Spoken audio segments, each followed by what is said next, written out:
la connaissance qui est probablement la plus urgente et la plus puissante et qui a été cachée à l'humanité durant des milliers d'années et qui est très très importante. C'est une vérité ésotérique, la vérité exotérique la nie. Une grande quantité de réflexion, mais vraiment une immensité de réflexion est consacrée au sexe sans procréation.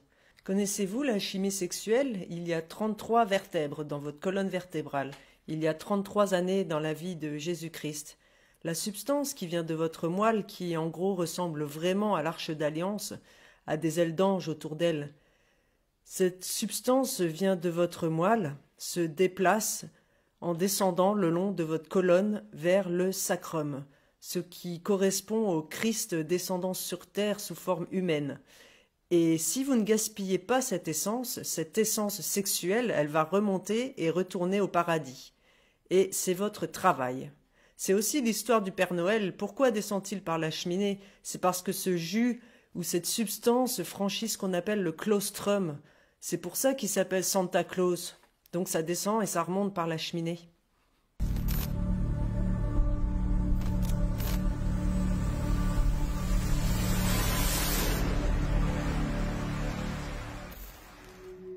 Dans la tête, dans le crâne, il y a le cerveau, et dans le cerveau, il y a en particulier le claustrum. Le claustrum est là, presque au milieu de la tête. Depuis le claustrum se produit une sécrétion, un liquide cérébral, et ce liquide est une huile. Et dans les temps anciens, en grec, ce fluide était appelé Christos, était appelé le Christ. C'est ce liquide magnifique qui provient du cerveau et descend le long de la moelle épinière. Il descend dans la moelle épinière et atteint le plexus sacré juste à côté du sacrum, qui est constitué des 5 vertèbres les plus soudées dans le bas de la colonne vertébrale. La portion tout en bas de la colonne vertébrale est appelée le coccyx. Et juste au-dessus de ça, on a les 5 vertèbres soudées du sacrum. Donc, le plexus sacré est connecté au sacrum et le liquide venant du cerveau descend dans la moelle épinière et arrive tout en bas de la colonne.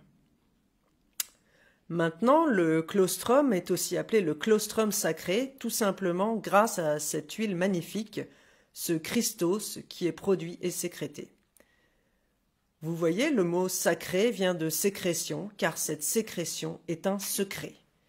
Et le sacrum est la partie sacrée de ce secret, car cette sécrétion descend la colonne vertébrale et atteint le sacrum. Ceci est la façon merveilleuse utilisée pour la conception de notre corps. Et en gros, la moelle épinière est juste une prolongation du cerveau, elle permet aussi de penser. Et voyez-vous, le claustrum sacré est autrement appelé le Santa Claustrum, car ce liquide qui descend jusqu'au plexus sacré est un liquide sacré. C'est de là que vient l'histoire du Père Noël qui descend par la cheminée pour apporter des cadeaux. C'est une histoire de physiologie, et la Bible est un manuel génial de régénération physiologique. Ce qui se passe avec ce liquide, c'est que chaque mois, quand la lune est dans le signe où était votre soleil quand vous êtes né, chaque mois, il y a un germe ou une graine semée dans le plexus solaire qui se situe juste au-dessus du plexus sacré. Et ce germe est l'huile, le Christ, qui est né à Bethléem, parce que le plexus solaire est aussi appelé Bethléem, où est né le Christ. Et cette huile a besoin de retourner d'où elle est venue, dans le mésencéphale. Vous voyez, quand l'huile monte dans la moelle épinière, la vibration de l'huile du Christ augmente. Tout d'abord, vous voyez, l'huile se différencie dans la glande pinéale et la glande pituitaire avant d'être envoyée vers la moelle épinière. Et la glande pinéale est la portion électrique et la glande pituitaire est la portion magnétique. Donc l'huile se différencie et elle est amenée dans la moelle épinière par les nerfs Pingala et Ida. Ils sont également appelés Kundalini et Kundabuffer. Donc elle arrive au plexus sacré et attend la germination de la graine 1 fois par mois, 12 fois par an.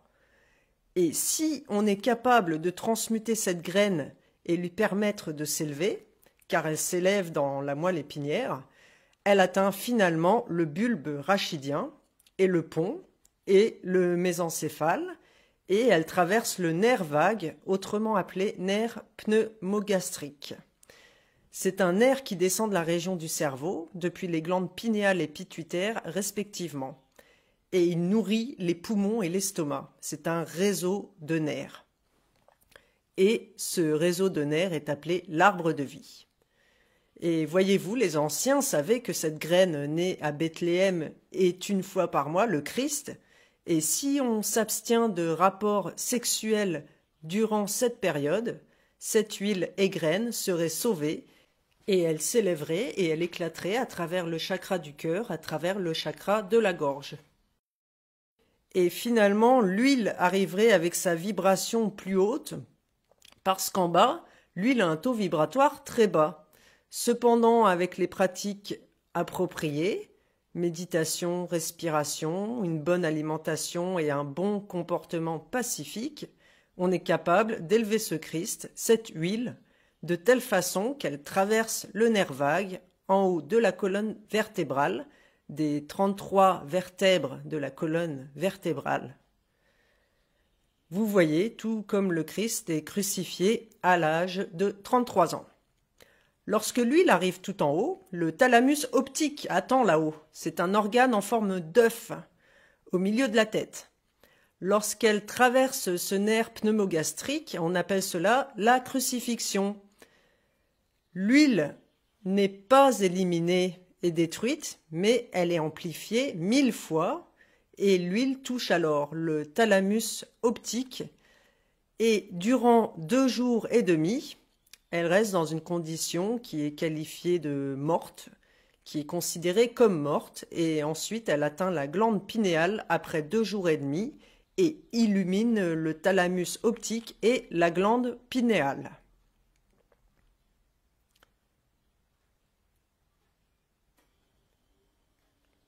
Le thalamus optique était connu par les Égyptiens et les Grecs sous le nom de lumière du monde parce qu'ils connaissaient leur physiologie et leur anatomie.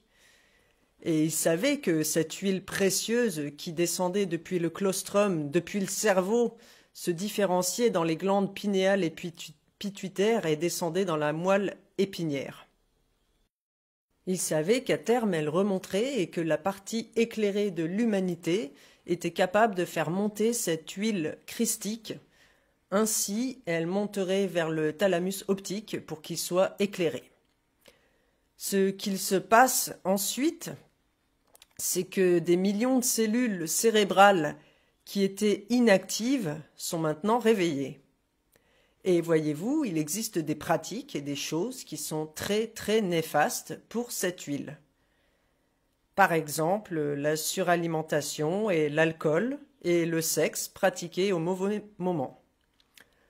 Ceci détruit la graine et c'est ce qu'on appelle manger de l'arbre de vie parce que, voyez-vous, les anciens savaient qu'une fois que l'huile est épuisée à cause d'une vie de débauche, le corps de chair meurt. La mort est le résultat de l'utilisation de toute l'huile. Vous voyez, l'huile qui descend du cerveau est connue sous le nom de manna de paradis, heaven en anglais, parce que heaven veut dire heaved up, soulevé. Et la tête, le crâne, le dôme qui se trouve en haut du torse, c'était connu sous le nom de heavens. Et la zone du cœur et le chakra du cœur étaient connus sous le nom de Midgard ou jardin du milieu. Et la région générative était appelée Sodome et Gomorrhe, la région du désir animal, autrement connue sous le nom d'Égypte et d'enfer et de monde, etc. Tandis que le jardin d'Éden et le pays où coule le lait et le miel, c'est à l'étage au-dessus. En fait, la glande pinéale produit le miel, une sécrétion appelée le miel qui contient de la DMT, et le corps pituitaire sécrète le lait. C'est le lait et le miel, et le pays où coule le lait et le miel est au-dessus. Ceci est un secret sacré simplement parce que la sécrétion provenant du plexus sacré est l'une des choses les plus importantes qu'on a besoin de connaître pour la régénération physiologique. Vous voyez, en préservant la graine, on peut vivre plus longtemps en fait. Les anciens vivaient des milliers d'années en protégeant et en gardant ce secret et en le surveillant. Les Égyptiens ont construit des chambres d'ascension, des pyramides, dans ce but précis. Et ils ont enseigné la façon de respecter, de garder, de surveiller et de prendre soin de cette huile magnifique. Et si vous connaissez bien les évangiles, vous connaîtrez toutes les écritures qui s'y réfèrent. Je suis la lumière du monde. Celui qui me suit ne marchera pas dans les ténèbres. La lumière du monde est le thalamus optique. Gardez l'œil ouvert, car si votre œil est sombre, votre corps entier sera sombre. Cet œil a toujours été connu comme le troisième œil. En fait, c'est l'œil spirituel. Maintenant, pour les négationnistes, vous voyez, la plupart des religieux vont nier ceci, car dans leur tête, Jésus-Christ est une personne historique, devant retourner physiquement dans le but de les sauver, parce qu'ils ne peuvent pas se sauver eux-mêmes. Ils ont besoin d'un tiers sauveur indirect, tandis que l'opposé est vrai.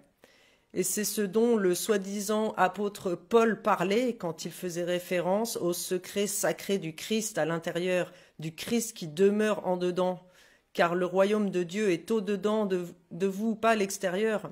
Et en fait, les mots de Jésus sont assez clairs. Ne regardez pas en dehors, car le royaume de Dieu ne viendra pas avec l'observation. Ne regardez pas ici et là, car il y aura des imposteurs qui diront « Oh, le voilà, le Christ est ici, il est là-bas », car le processus est en dedans. Et à moins qu'on soit capable d'élever cette énergie et sortir des chakras du bas, vous voyez, les chakras du bas traitent de la sexualité, du conflit, de l'envie, du pouvoir, de l'avidité, de la richesse et de toutes ces choses. Et si on cherche constamment à avoir ces choses-là et à manger constamment des fruits de l'arbre de vie, voyez-vous, ces nerfs merveilleux, le système de nerfs pneumogastriques, ils sont responsables de refaire monter l'huile en haut de la cheminée, car le Père Noël apporte de beaux cadeaux, ces beaux cadeaux spirituels, et nous sommes responsables d'acheminer cette huile, cette graine christique en nous, pour qu'elle soit finalement crucifiée au milieu de la tête. Vous voyez, le cerveau est creux et le mésencéphale est le système limbique en haut de la colonne vertébrale et le sein des seins. Et le cervelet, qui se trouve à l'arrière du cerveau, est connu aussi sous le nom de petit cerveau. Le cerveau avec le haut de la tête est associé au bélier. Et le cervelet est associé au taureau et au cerveau gauche, le côté gauche mâle. Le cerveau droit est le féminin et il est connecté au bélier cérébral, le cerveau de Dieu. Vous voyez, on a l'homme-dieu qui est le cerveau et l'homme atome qui est le cervelet. Dans le passé, les gens ont vécu des milliers d'années en préservant et conservant cette huile et en la transmutant pour qu'elle atteigne le thalamus optique. Ce qui se passe quand l'huile atteint le thalamus optique, c'est que du sang neuf est généré dans le corps. Jusqu'à ce que ce processus se produise, on aura du vieux sang toxique dans nos organismes physiques et pour régénérer et produire du sang neuf, l'huile doit être élevée jusqu'au thalamus optique et la guérison peut survenir. Les millions de cellules cérébrales inactives sont réactivées, car on a tous ces cellules cérébrales inactives dans nos cerveaux. Et c'est pour cela que quand vous allez au centre commercial et que vous voyez comment les gens se comportent, ils ont l'air de zombies, zombifiés, car ils n'ont pas effectué le retour de l'huile. Et dans la Bible, ceci est appelé la dîme. C'est pour cela que la Bible dit que vous devez redonner 1/10 au Seigneur. Le Seigneur, Lord, en anglais L-O-R-D, fait référence à l'or. C'est comme ça qu'on change le plomb en or. La moelle épinière est comme un thermomètre. Quand le mercure monte avec la chaleur, d'autant plus avec l'illumination, la conscience et la connaissance, on peut élever la condition de cette huile, et tandis qu'elle gravit la colonne et ascensionne, cela augmente sa vibration, en fait, quand elle est crucifiée en haut de la colonne, où le nerf pneumogastrique est traversé. Cela ne signifie pas la mort, la crucifixion veut dire multiplier par 1000. Et vous voyez, le résultat de cela n'est pas seulement une régénération physique, mais aussi une régénération spirituelle. Et on peut découvrir le mental supérieur et la clairvoyance. La médiumnité se produit en bas dans le plexus solaire. Il y a 4 cerveaux dans le corps humain. Le cerveau, aussi appelé le cerveau de Dieu, le cervelet, qui est le cerveau principal, le bulbe rachidien, qui est responsable des actions involontaires dans le corps, telles que la respiration et la circulation sanguine, et le 4e cerveau est le plexus solaire, qui est plus lié au cerveau instinctif animal, qui reçoit des images de l'éther, de l'air, tout comme pour les animaux qui réagissent en conséquence, sans raison et logique, instinctivement. C'est pourquoi il est si important d'élever cette huile pour pouvoir sortir du mental inférieur.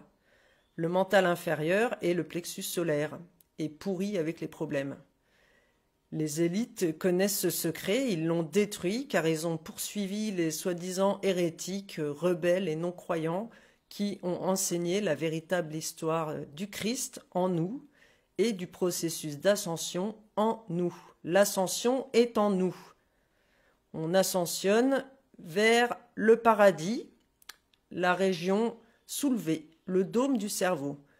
Vous voyez ces 2 volets, ces 2 hémisphères creusés du cerveau sont aussi appelés les chérubins. Dans la Bible, Dieu dit à Moïse « Tu dois construire l'arche d'alliance avec 2 chérubins au-dessus de l'arche, la recouvrant. » Et dans l'arche doit être placé le manoir et l'histoire de Dieu, les 2 tablettes. Eh bien, je suis là pour vous dire que le thalamus optique est l'arche d'alliance. Et le système limbique et le mésencéphale, le pont, le bulbe rachidien, la glande pinéale, ce sont le sein des seins. C'est là qu'on doit ramener la bonne huile. Au milieu de la tête, on trouve l'hippocampe. L'hippocampe est le petit cheval. C'est le cheval blanc que Jésus chevauche. Il y a quelque chose de connu sous le nom de corne d'Amon, la corne d'Amon au milieu de la tête. Est-ce que ce serait dans le nom de Jésus? Amon? Oui. On a le claustrum, on a le cerveau, les anges protecteurs, les chérubins qui recouvrent, car le cerveau recouvre le cervelet. Et le mésencéphale et le thalamus optique et la glande pinéale et la glande pituitaire, connus aussi comme étant Joseph et Marie. Vous voyez, ce sont ces 2-là qui sont responsables d'envoyer l'huile vers la moelle épinière. Et ils sont ceux qui attendent le retour de leur fils qui est né à Bethléem, le plexus solaire, 1 fois par mois. Vous voyez, vivre sauvagement, trop manger, boire trop d'alcool, ce sont des poisons pour l'huile. Ils assèchent l'huile. Et une fois que l'huile se tarit, l'organisme humain meurt. Il ne peut pas vivre sans l'huile qui provient du cerveau, ce liquide magnifique, cette rosée cristalline qui vient de la région soulevée, le paradis. Et ça descend vers le sacrum. La sécrétion qui est le secret sacré du Christ qui est en nous. La Terre Sainte est en nous, les amis. La Terre Sainte est le corps. Le fleuve Jourdain est la moelle épinière. Vous voyez, Jésus se fait baptiser à l'âge de 30 ans et se fait crucifier à l'âge de 33 ans. Ça correspond aux os des vertèbres. Et tandis qu'on progresse avec cette huile, degré par degré, on obtient nos diplômes. On obtient notre diplôme avec les grands honneurs. Les degrés font référence à la colonne vertébrale. Et si on reste dans le sacrum, bien qu'il soit sacré, on ne gravit jamais l'échelle de Jacob vers la région que Jacob a appelée Péniel. Vous savez, dans la Genèse, Jacob pose sa tête sur une pierre. Cette pierre est les 5 os fusionnés du sacrum, où la graine est née. Et si on est capable de lutter contre l'ange comme Jacob l'a fait, et il a changé son nom en Israël, alors on sera capable de voir Dieu face à face, parce que c'est ce que Jacob a fait quand il a grimpé à l'échelle et il a appelé l'endroit Péniel. Intéressant, Péniel sonne comme Pinéal, c'est la même chose. Dans la Bible, dans les Colossiens, chapitre 1, versets 26-27, c'est l'un des épîtres de l'apôtre Paul. Et il l'a dit dans les Colossiens 1, 26-27, le secret sacré qui était caché du système des choses passées et des générations passées. Mais maintenant il se manifeste aux saints auxquels Dieu se réjouit de le révéler. Quelles sont les richesses glorieuses de ce secret sacré parmi les nations? C'est le Christ en union avec vous, l'espoir de sa gloire. Donc ça parle d'un secret sacré ou d'un mystère qui a été caché au peuple jusqu'à maintenant, et ce secret est le Christ en nous. Vous voyez, dans cette version de la Bible, ça dit le Christ en union avec vous, alors que ça devrait être le Christ en vous. La Bible est ce livre formidable, et j'ai tâché de partager avec l'humanité que c'est un livre génial, et c'est un manuel traduisant le phénomène astronomique, ce qui est en haut est comme ce qui est en bas. C'est de l'information magnifique, géniale, légendaire, mythologique, allégorique.